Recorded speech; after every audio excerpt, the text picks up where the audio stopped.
everyone. Happy Thanksgiving Eve. Hello, everyone listening on the radios. This is Sports, Politics, and More for November 22nd, 2017. I am your host, Andrew Pollack, joined as always by the wonderful Frank Todaro. Frank, good evening, sir. What do you want? Information. Whose side are you on? Okay, we're teleprompter Q. We want information. Information. Information. You won't get it. By hook or by crook, we will. Who are you? The new number 2. Who is number 1? You are number 6. I'm number 2. I am not a number. I am a free man.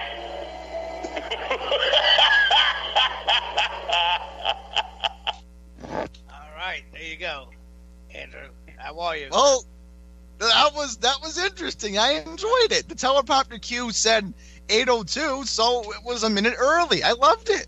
That for the older listeners out there, that's from the TV show from the 1960s, The Prisoner. Prisoner.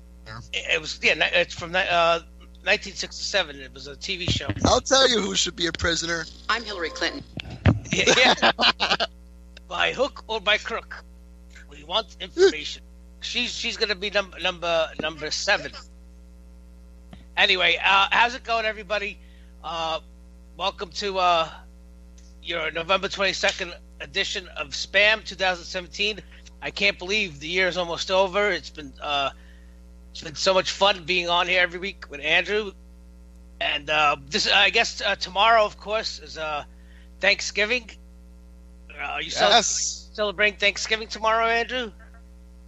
Before I talk about Thanksgiving, for our West Coast audience listening right now, I know the I-5 is terrible this time of the day, so please try to make sure you don't rear-end anybody. As far as Thanksgiving, yes. You're gonna celebrate tomorrow? You celebrate?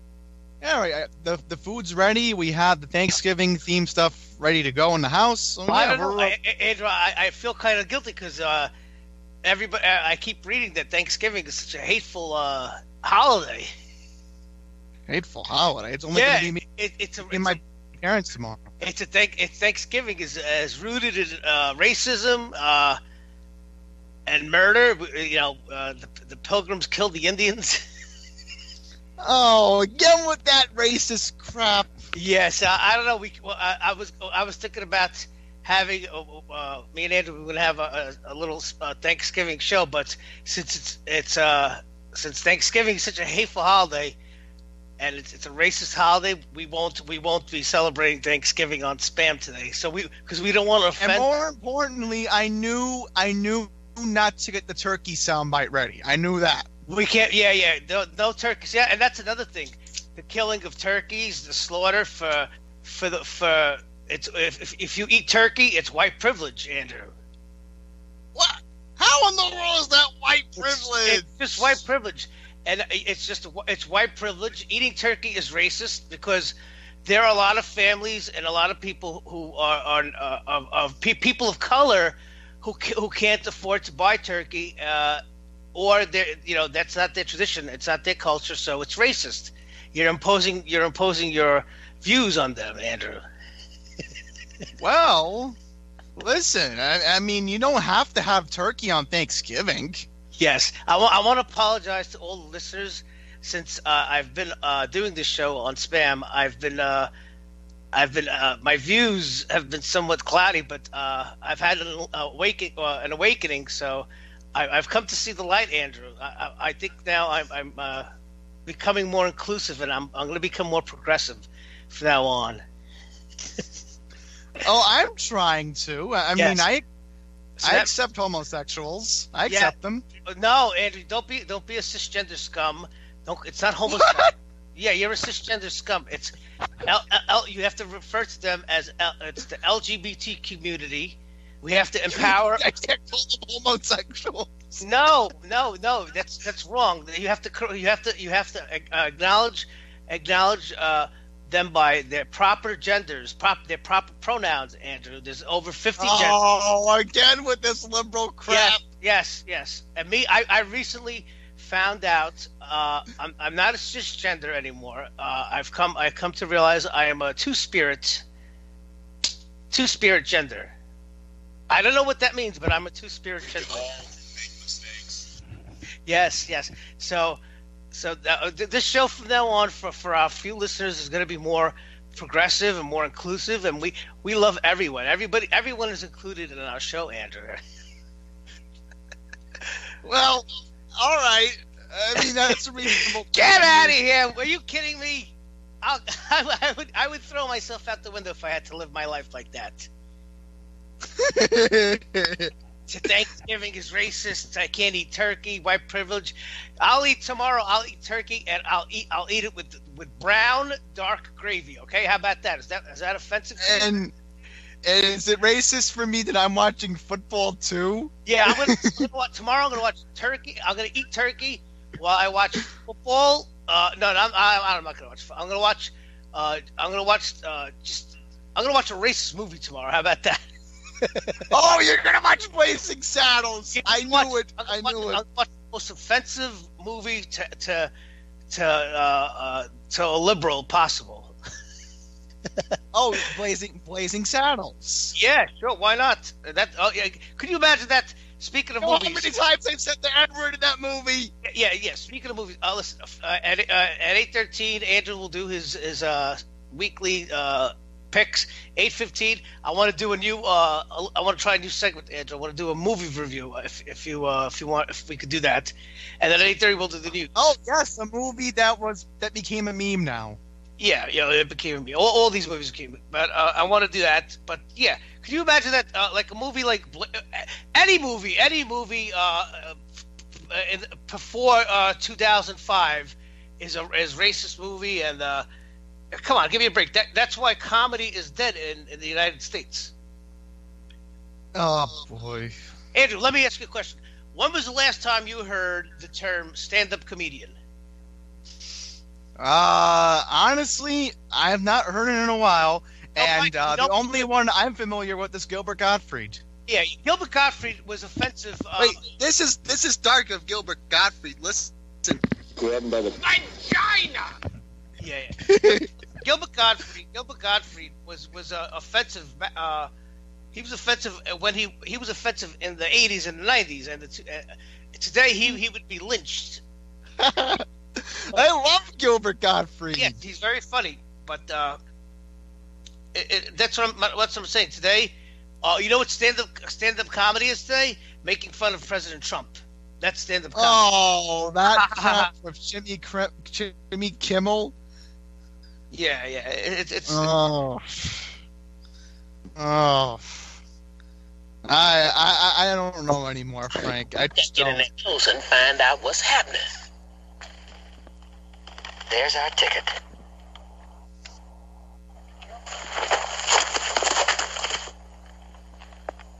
Hey, boys!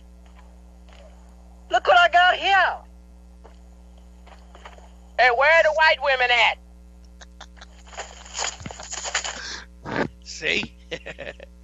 Where are the white women at? Yeah. That's hilarious. That was a scene where Gene Wilder he tries to lure the Klansman, and he shows him the sheriff.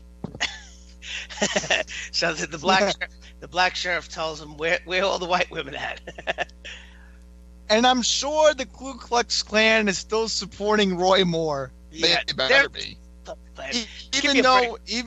Even though it's craziness, I still hope they are. Give me a break. Listen, the Ku Klux Klan. There's maybe like I would say there's probably less than 5,000. I would say there's less than 5,000 Klansmen in the whole United States these days. Because supported Donald Trump. They did. But anyway, what was I saying? Oh, that the movie Blazing Saddles. You ever watched that movie, right? Yeah, I mean I've seen it like a couple times. Do you what I find funny about it is how many times they are allowed to get away with saying the N-word. They can say it. That's what I like about it. But see, that's okay. They can say it as many times as they want because it's a movie. No, because it's not racist. They're showing you the people who say it are usually dumb. They're portrayed as dumb idiots. And you mean retarded? No, they're like uneducated. And then the black people, the sheriff, he's the hero in the movie, and he always gets over on them. So it's okay, it's justified. But you remember that? You remember the character Mongo in that movie, the big guy? I think I remember. Mongo, just a pawn in the game of life. You remember the guy when he punches the horse? Oh man, that horse really got a beating. You remember? Yeah. What you call it? If anybody out there is a Blazing Saddles fan, do you know who wrote the part for Mongo? Who did? Mel Gibson? No, Mel Gibson. You mean? Get out of here! You're lost. No. Oh, No. Mel Brooks. Richard Pryor. You know who Richard Pryor is? Oh, I know Richard Pryor. Yeah, Richard Pryor was actually supposed to play the sheriff. Really? Yeah. Well, yeah. That would have been hilarious. Yeah, in the late 70s and 80s, Gene Wilder and Richard Pryor were a team. They used to make all movies. They used to make Stir Crazy, other movies. They were a great team together. But Richard Pryor didn't want to do that movie. But instead, he wrote a few lines, and he wrote specifically for Mongo, and that was the line. He was, Mongo, just a pawn in the game of life. Anyway, well, all right. So 2-minute warning. Yes. All right. So Andrew, let's recap. And I want to apologize. Last week, all right, Andrew. It's time to distract the masses, distract the public. It's time to make sure I don't see anything else controversial before people criticize me for it. It's time to lead the plebeians astray and to confuse the infidels. So last week I made a mistake, Andrew. I on your Seattle win over Arizona 22-16, I said it was a loss where you actually won because the spread was 5.5. So your record is 17-17. So this week, let's run it down. You had Pittsburgh and Tennessee. You had Pittsburgh crushed the Titans 40-17. That's a win. You had Baltimore over Green Bay. Baltimore in a shutout, pitched the shutout 23-0. That's a win. Problem: the defense was better. The offense stunk. I think your lock of the week was KC over the hapless. Oh, again with that. Oh, no. And the Giants pull off the upset in overtime, winning 12-9. So that's a loss. And then you had the Rams in Minnesota, and that's a loss as Minnesota won handily 24-17. And then I think you're upset about that. No, 24-7, yeah. And then another one. And then the final game, you had Seattle over Atlanta. Oh, that was a loss. That's a loss. No, actually, yeah, it was -3. So you had Seattle -3. So because the kicker missed the field goal. Listen. When in gambling, there's no excuses or this happened, that happened. It's the final score. All right, Andrew, distract the masses. Distract the infidels. Yes. All right. So here we go. It is officially week 11, or I don't know what it is, but it is Thanksgiving week in the NFL, and that means it's time to pick brand new ball games for a brand new week. Quickly, I want to mention a teaser. Hold on. Hold on. No, listen, Andrew, you're picking 5 picks, pile. 5 fucking picks. That's all you can pick. Listen, football on the Iron Bowl. I'm picking Alabama -4 to beat Auburn. Nobody cares. Don't pick your 5 picks. So hold on. Your record was 17-17, and that brings you went 2-3 last week. So that brings your record to 19-20. Give me your 5 picks and let's go.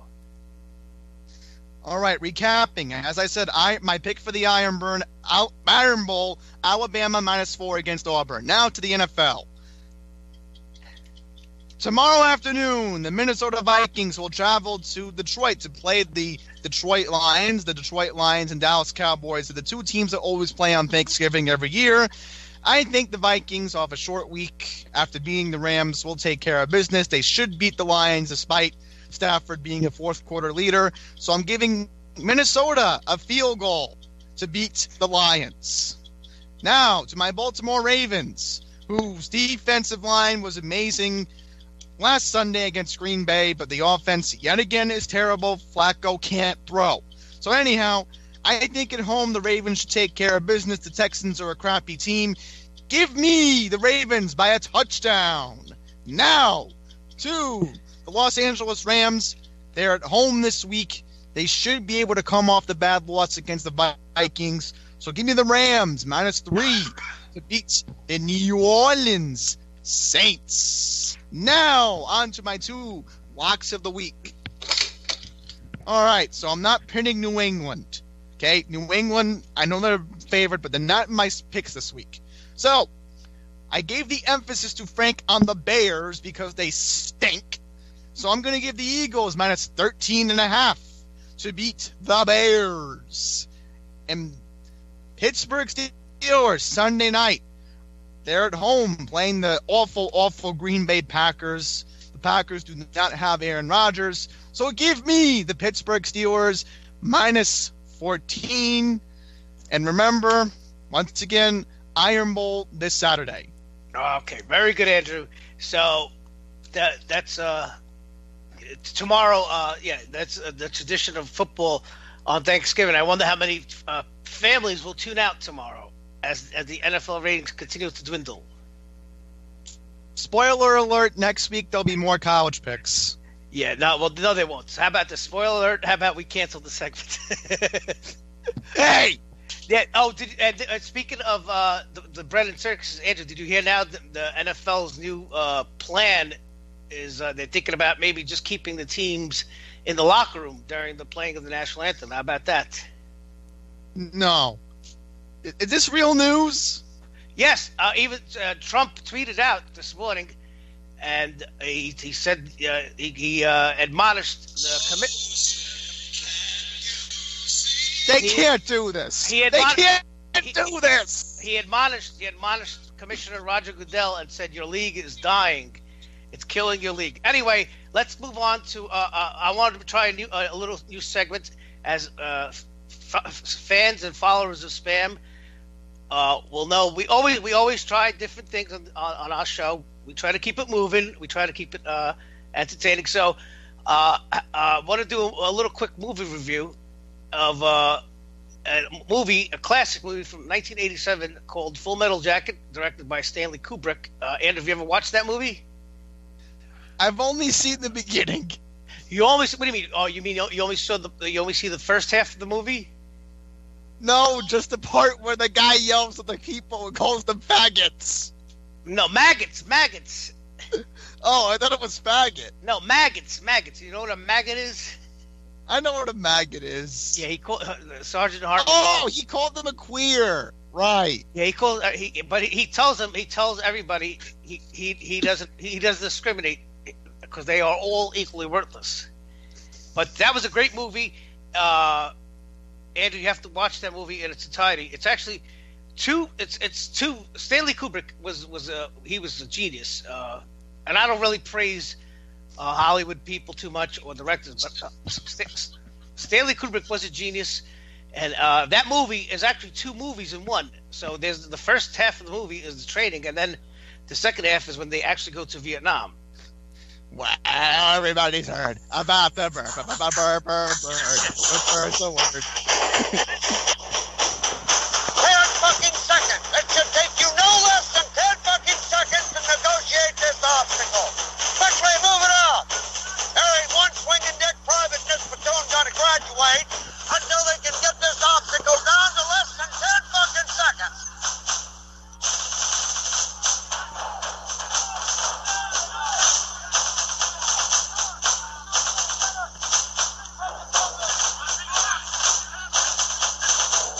Of course, Pyle, he's always struggling in the beginning. Oh no. He's always struggling. It wasn't because Now I'm really tempted to see this movie. Yeah, maybe you should watch that tomorrow. See, Pyle, he was a sad sack, but he eventually in the movie he did improve. Where Hartman tells him he told him you're born again hard, but at that point Pyle lost his mind. Let's do brother. Go. Quickly. Get your fat ass over there, Private Pyle. Oh, that's right, Private Pyle.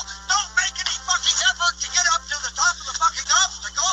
If God wanted you up there, he would have miracled your ass up there by now, wouldn't he? Say it, sir. Get your fat ass up there, Pyle. Say what the hell is the matter with you anyway? I'll bet you if there was some pussy up there on top of that obstacle, you could get up there, couldn't you? Say it, sir. Your ass looks like about 150 pounds of chewed bubble gum, Pyle. You know that? Say it, sir. One for the Commandant. One for the Corps. Get up there. Pull.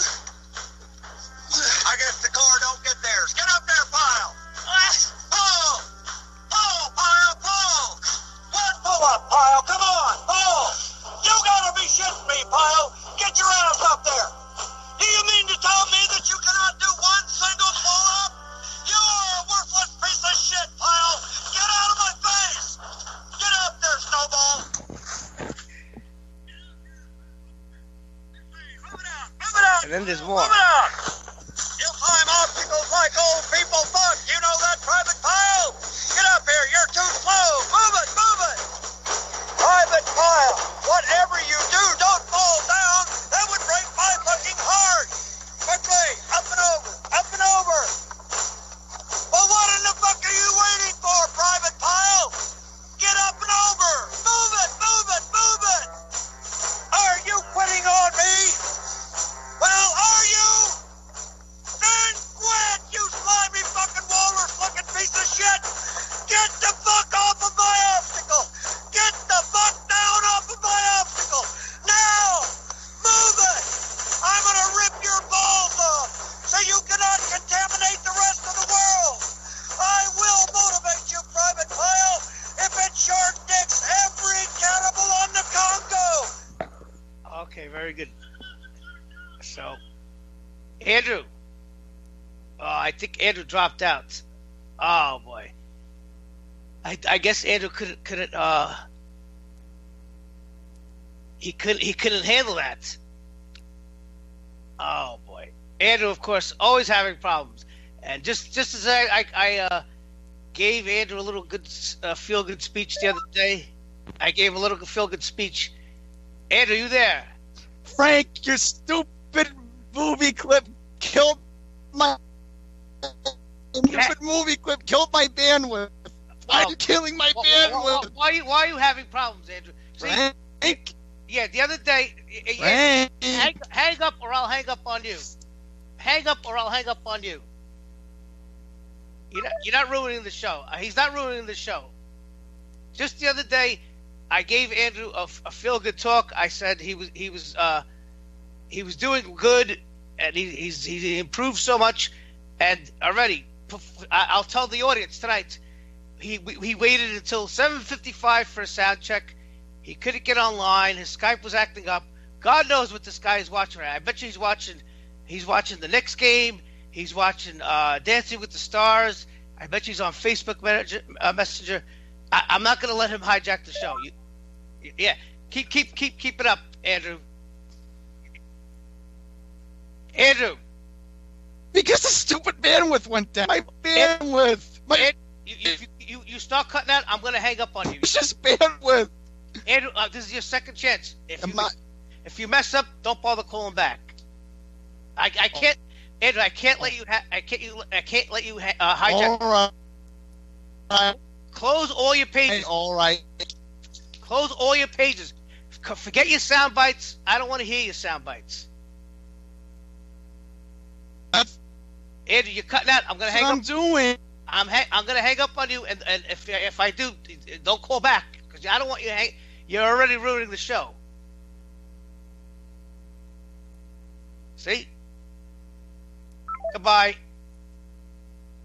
Happy Thanksgiving, Andrew. I cannot.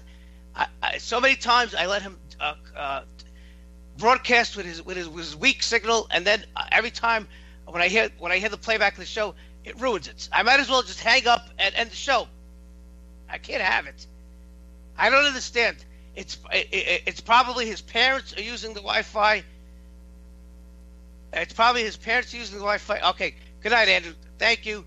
Don't worry about it. We'll see you next week. Enjoy your holiday, and I'll read the news. I can't do it. I'm sorry. See, now I'm all worked up, and now I'm going to lose my voice.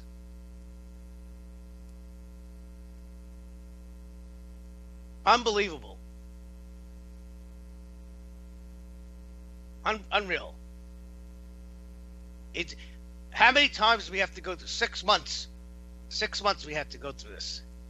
He's been doing good. He's been doing good. I told him the other day, he's born again hard. He's improving, but no. But I'll tell you what, he infiltrates my news feed every 10 seconds. He's uploading stuff on social media, on Twitter, on Facebook. If you go on his YouTube page, you have to see the videos he produces. These are professionally. It looks like professional type edited videos. He has no trouble doing that. Maybe that's Andrew. Maybe that's what you should do, Andrew. Maybe you should produce your videos and your segments and just record them and just play them while we do a live show. Maybe that'll be the best thing for you. Unbelievable. Oh my God.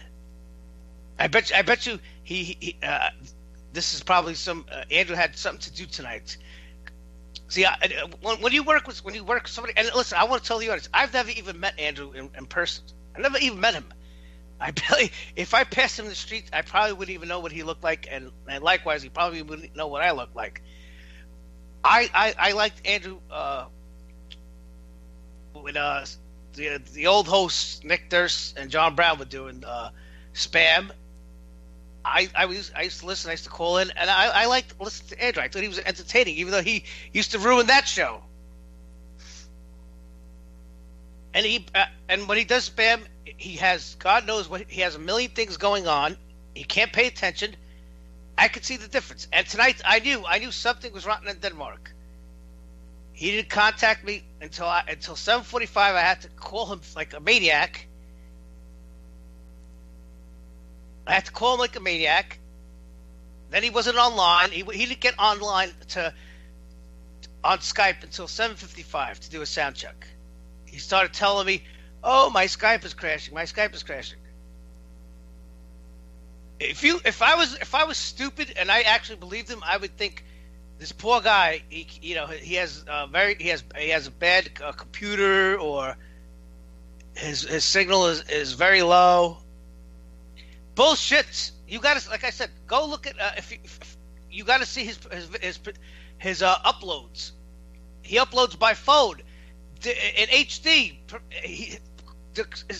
Professional sound quality. I never on his videos. I never hear any lagging or any problems. Only on this show. He's got to hijack my show.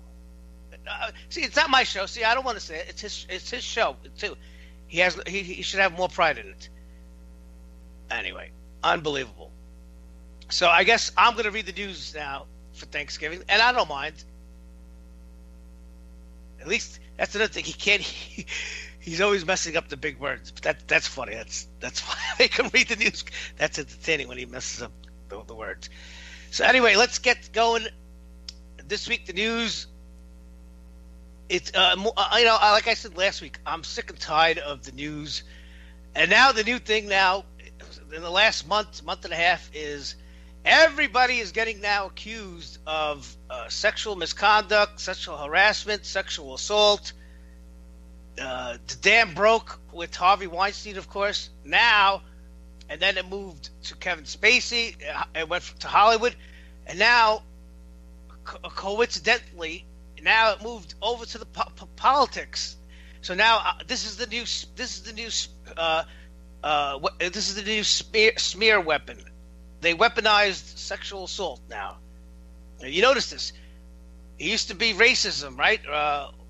Whatever racism. If you were racist, no, that because now the mainstream media and the left completely watered down that word racism, racist. So now what do they do to assassinate someone's character? Now it's sexual misconduct. And listen, I take sexual harassment, sexual assaults against women very serious, and even men. Let's not forget, you want to live in an equal society, right? There's sexual harassment and assault against men. Sexual harassment is about power. That's all it is. It's about power. But now, every week we have somebody, we have a new imbecile who women come out of the woodwork, and the media writes these stories about how 15 years ago, 20 years ago, Jane Doe alleges that now the new poster boy is the poster boy of this month is Senator Al Franken. Now I don't really like Al Franken. I remember him when he was on Saturday Night Live in the 80s. You know what I remember him for? He was unfunny. I used to think this guy is so unfunny. How is he on Saturday Night Live? And then I remember when he actually became a senator, I was like, wow. An unfunny comedian from Saturday Night Live became a senator. And of course, then now he became one of Trump's biggest opponents. So he's now, pictures are coming out of him where he groped a woman while she was sleeping, and now there's another story came out this week where he's posing with some news anchor. I'm not even sure. I haven't followed it, and he's acting not. It looks like he's joking, but it's not. It's right now in this climate. It's not. You can't do that. But my point is, see, I'm torn apart. I don't, because on one hand, I do take sexual misconduct very seriously, but I want to know. Okay, let's just take, for instance, forget the Harvey Weinsteins or whatever. Let's focus on Senator Al Franken. How long has this guy been senator for? About, what, 10 years? Where was this photo? Why did this photo surface all of a sudden? I mean, it's almost 2018. I'm sure if you Google Al Franken, that photo will come up somewhere on Google. Let me try this. Al Franken. I'm Googling Al Franken. Let's see. Of course, now that video will come. Yeah, that video came up. That it's all over. But I'm saying, what about before?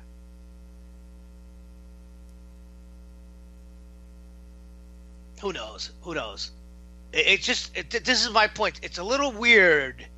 Even though I don't like Al Franken, it's just a little weird, and I don't condone his actions. It's a little weird now. All of a sudden, there's this weaponized sexual assault, and it's not just him. The other guy that Andrew mentioned before, Roy Moore, the judge who's trying to run for Senate. All of a sudden now, this guy how long was this guy was a judge for? Decades. All of a sudden now he's running for senator. A woman comes out and says he tried to have sex with her when she was 16. Where was she all these years? So you see what I mean? I don't know what to take it serious. And that Roy Moore story is really, really fishy. That queen feminist Gloria Allred, whenever she's involved, flags go up. She's like the Al Sharpton of feminism. Whenever she's involved, alarm bells should be ringing. And there was a signature. She alleged that it was Roy Moore's signature. Now they're saying that it wasn't Roy Moore's signature; it was forged. And they asked her point blank on the news segment the other night that if it's forged, does it mean that that this case is false? She goes, no, not necessarily. Are you kidding me? Come on, that's like saying, hey, I didn't sign this check. It was forged. So does that mean what? Does that mean the check is endorsed? Come on, give me a break. It's all crap. This is all crap. All crap. It's just you can't believe the news anymore these days. It's theater. The reading and watching the news is all it's political theater. That's all it is. It's 80% false, maybe 10% truth, and 10% hearsay. Anyway, let's go to the news. So, United States Representative Joe Barton apologized for a graphic online photo. Yeah, there you go. More a graphic online release. Joe Barton, a Republican, released a statement on Wednesday apologizing for a graphic nude photo of him that circulated on social media earlier this week.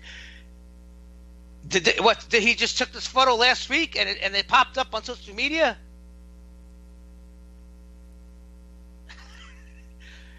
Oh my God. So he's quoted as saying, while separated from my second wife, prior to divorce, I had sexual relationships with other mature adult women. Oh my God. How dare he? He actually had sex with the consenting adult mature women. He said, each was consensual, not consensual. Those relationships have ended. I am sorry. I didn't use better judgment during those days. I am sorry that I let my constitutes down. What is he sorry for? That he actually had relationships? His constituents are molesting 16-year-olds, and God knows what else. It's still unclear how the photo got onto social media, who put it there, or whether its posting would constitute revenge porn, which is illegal under Texas law. Listen, I have first of all, I would never put any photo that might damage me on my computer, and if I do, I'm going to make sure it'll never see the light of day on social media.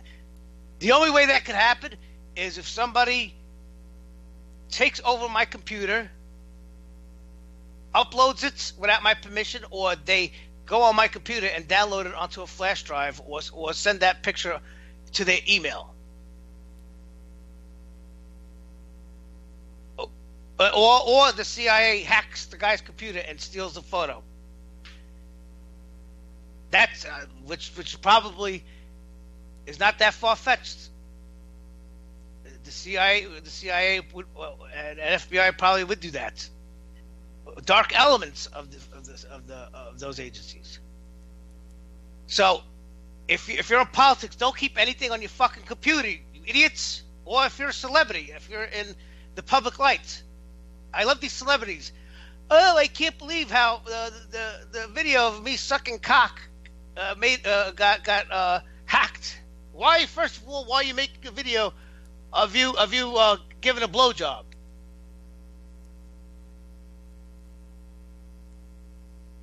Barton, who announced his re-election bid earlier this month, is navigating in a political environment charged with emerging stories of sexual misbehavior in politics, in business, and in the media. Yeah. So it's Hollywood, the politics, and then the mainstream media. They're using this weapon to character assassinate prominent people in these three genres. The photo, which appeared on an anonymous Twitter account. Oh yeah, an anonymous. So why can't they Why can't they tell Twitter and find out who's behind that anonymous account? See, listen. I'm sorry. Call me crazy, but I do a stupid thing called critical thinking. I analyze. I ask questions. It set off speculation within Texas GOP circles about his political future. Oh, well, why? I don't understand. What happened? Why is this so bad? It's a graphic nude photo of him. There's a graphic nude photo of Melania Trump. What constitutes graphic? I don't understand. Was he jerking off in this photo? Excuse me. That's not too bad these days. It's almost like if you're in Hollywood, every female actress has an obligatory nude photo. That's why the magazine Playboy magazine. That's why they're not even relevant anymore. Who cares? Playboy used to have famous celebrity women do nude photo shoots. Who cares? They don't. You don't. If you're a celebrity female, you don't even need Playboy. You didn't need Playboy anymore, or Penthouse, or whatever those magazines are. You just publish it yourself.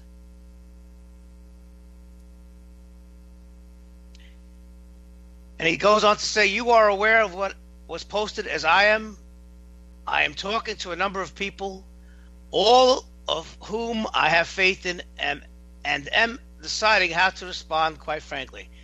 Listen, this guy's doesn't he have people who work for him that should be investigating? Shouldn't the FBI should be investigating this? This is a matter of the FBI. Anyway, a spokesman for Barton said Wednesday that he had no plans to resign and had filed for re-election. And this is another thing when these salacious pictures come out or suits. Now all of a sudden they don't want to resign. Nobody wants to resign. Where only a couple of years ago, if your politics didn't agree with the masses, if you said a bad word, you had to committing career suicide, or you had to go on TV and flog yourself in front of the public and beg for forgiveness. Now all of a sudden, Kevin Spacey, his excuse is he's drunk and gay. That's his excuse why it's okay to molest kids. Oh, it's okay. I'm sorry. I was drunk and I'm gay. I should really re-examine my behavior. Listen, the prisons are full of people who got drunk and committed crimes. That doesn't excuse you, pal. Anyway, let's move on to this other disaster, which is Europe. Europe is burning. What's going on in Europe, man? Germany, France, Sweden. They want to rebrand themselves. Their flag is the cross. They want to change their flag. They want to rename their country. They just I don't know. I don't know what's going on. I wish I knew the real agenda in Europe. I know it has to do with the migrant crisis and why some of those countries accepted incredible amounts of migrants. See, first they create the crisis in the Middle East by bombing the shit out of these countries and killing these people. So then when they leave their countries in ruins, then these people have to move and these countries take them in. My theory was, if you listen to the show, is that Europe they had a tremendous declining birth rate. Half of Europe is over 50 years old. Yeah, almost a lot of these countries in Europe, half their citizenry is over 50 years old, and there's no babies coming on the way. Europe was dying. Yeah, and you say, why is that? Because in the late 80s and 90s, all they did was shame people for having kids. It was all about overpopulation. They were like, if you have to have kids, only have one kid. See, just like now, they shame people into they've shamed all these European saps, all these European sheeple, into accepting the migrants. In the late 80s and 90s, it was shaming them into about having kids. A lot of people wouldn't have kids, and still today they tell them don't have kids. It's selfish. It's ruining the planet. Just complete crazy social engineering through propaganda and programming. So anyway, let's move on to the story. 500 German police arrested 6 Syrian ISIS fighters suspected of Christmas market terror plot. Oh, how dare the police do that? These people were just trying to live their life. On Tuesday morning, 500 German police officers carried out anti-terror raids, detaining 6 Syrian refugees suspected of fighting for the Islamic State ISIS. Yeah, those ISIS fighters who fought in Syria for the last 4 or 5 years and managed to escape. Guess where they went? Authorities say they were planning a terror attack 6 days before Christmas. Reports suggest that the target may have been a Christmas market. You may have. Oh, that's another thing. You can't have Christmas in Europe anymore because it's offensive. But I bet you they promote the shit out of Ramadan, right?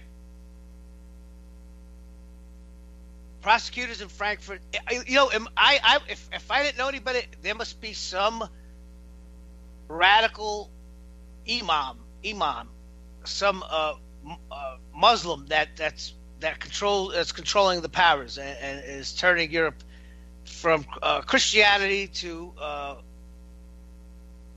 Islam. Probably not, but anyway, prosecutors in Frankfurt said that 6 Syrian men between the ages of 20 and 28 were taken into custody. Roughly 500 police officers took part in the raids of 8 apartments in the German cities of Kassel, Hanover, Essen, and Leipzig. According to prosecutors, the men are suspected of planning an attack with weapons or explosives on a public target in Germany. Oh, geez, that's what they do. That's their MO. Authorities added that the men had not yet finished preparing the attack. See, here in the United States, the FBI is always involved with with the suspects. 4 of the suspects entered Germany as asylum seekers in 2014, and the other 2 arrived in 2015. The German newspaper Deutsche Welle reported, refugees tipped off investigators about the men who were reportedly active ISIS fighters in Syria. Oh, okay, what? So their fellow tipped off investigators? Oh, wow. Should they get an award for doing the right thing? On the same day last year, Tunisian ISIS terrorist Anis Amir hijacked a truck and murdered 12 people at the Breitscheidplatz Christmas market in Berlin, Germany's capital. Yeah, good. And listen, it'll keep happening. There'll be pray for Germany, pray for France, pray for my ass, pray for my balls, and then they'll say we'll keep moving on. We'll live life normally. We can't let the terrorists win. They're not living life normally. Their ways of life. The citizens, those European citizens, their ways of life have changed. They can pretend all they want, but it has. Anyway, moving on to the next story. A little tech story. Bill Gates and Steve Jobs raised their kids tech-free, and it should have been a red flag. Yeah, I heard of the story. Where it's Steve Jobs, the Apple founder. He limited his children's use of electronic devices like tablets and stuff. Psychologists are quickly learning how dangerous smartphones can be for teenage brains. Oh, they're quickly learning? I could have told you that many years ago. Researchers found that an 8th grader's risk for depression jumps 27% when he or she frequently uses social media. Yeah, because they're being bombarded with ads and information that doesn't match reality. It's like TV. It's like TV was in the, when I was growing up. It's like TV on steroids. Kids who use their phones for at least 3 hours a day are much more likely to be suicidal. Oh boy! And recent research has found. Oh wait until they come out with the interface. What is the brain interface? And recent research has found that teen suicide rate in the U.S. now eclipses the homicide rate, with smartphones as the driving force. Oh, listen. When I was growing up, if there was songs, rock songs, heavy metal songs that were causing people to kill themselves, like the Ozzy Osbourne song "Suicide Solution." Listen, if you kill yourself because of a song or because of social media, you know, Darwin was probably going to eliminate you eventually. But the writing about smartphone risk may have been on the wall for roughly a decade, according to educators Joe Clement and Matt Miles, co-authors of the recent book Screen Schooled. Two veteran teachers expose how technology overuse is making our kids dumber. Yeah, I listen. I was recently in college. The fucking answer is right in front of you. Just write it in. For the older listeners, remember when you were a little kid, you had the magic 8 ball. You used to ask a question, shake the magic 8 ball, and it would give you the answer. That's Google. If you don't know something, write the question in the search bar, and 100 or 1,000 options will come up. But no, these kids, you know what they're using the internet for? Snapchat, Candy Soda, Candy Crush Soda, and all these stupid, retarded, mindless things. It should be telling, Clement and Miles argue, that the two biggest tech figures in recent history, Bill Gates and Steve Jobs, seldom let their kids play with the very products they helped create. What is it these wealthy tech executives know about their own products that their consumers don't? The answer, according to a growing body of evidence, is the addictive power of digital technology. Yes, but you can use it for good. How about you use it to research information? Instead of playing games like a stupid drooling monkey. In 2007, Gates, the former CEO of Microsoft, implemented a cap on screen time when his daughter started developing an unhealthy attachment to video game. See what I mean? He also didn't let his kids get cell phones until they turned 14. Today, the average age for a child getting their first phone is 10. Hey, there's probably kids in first grade, in kindergarten, who have their phones. Their parents want them to have their phones, so in case they could get in contact with them. But when I was a kid, I didn't get. I would lose contact with my parents for 10 hours a day. I go to school 8 hours, and then I go play after school for another 3 hours. I didn't have any phones. It's interesting to think that in a modern public school where kids are being required to use electronic devices like iPads, the authors wrote, Steve Jobs' kids would be home if the only kids opted out. Yeah, listen. The wealthy, elite, educated people in the world, they don't own TVs. You know what they do? They have libraries in their mansions. Libraries. And they read books. They read literature. They read scientific journals. They don't listen to TV. They don't listen to the radio.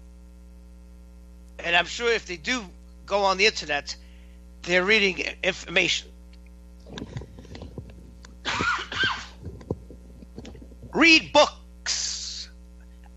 I bet you'd say, and this includes me, but at least I read literature, articles, scientific articles, but I don't read books, but nobody, books, they'll tell you, oh, I can't read a book. So to close out another Europe story, Francis Le Pen says victim of banking fatwa over account closures, and this is Marine Le Pen who lost the election. French far-right leader Marine Le Pen accused two banks on Wednesday of launching a banking fatwa to silence her National Front party by closing bank accounts of hers and her party's. The banks said they acted within regulatory requirements but declined to offer fuller explanations. Le Pen is smarting from defeat in this year's presidential and parliamentary elections, during which she accused French banks of being politically biased for not lending to her campaigns. Yeah, of course. I'm just waiting for them to eventually, now in Europe, social media, if you even say something negative about Islam or migrants or anything, that you could get arrested. I'm just waiting for them to send the Gestapo to arrest you and to arrest people and round them up and throw them in the gulag. That's where it's coming. That's what's happening. This is an attempt to suffocate an opposition party, and no Democrat should accept that, Le Pen told a news conference, calling on President Emmanuel Macron, who is oh boy, and other political parties to back out National Front. Le Pen said the FN would file a complaint against Societe Generale and its subsidiary. Listen, Europe is gone to hell, and they're trying to do it in America, but we're not going to take that. Because one thing we have that they don't have is the guns. That's why they're trying to take the guns away. Let them take it. And to quote Charlton Heston, from my cold dead hand. Anyway, thanks for listening. I want everybody who's listening and to UCY, the UCY TV universe, have a happy and safe Thanksgiving. Enjoy. Be with your family. It's all about the family. And we'll see you next week, again, Wednesday, live, 8 p.m. And hopefully Andrew won't screw around. Thank you very much. God bless America.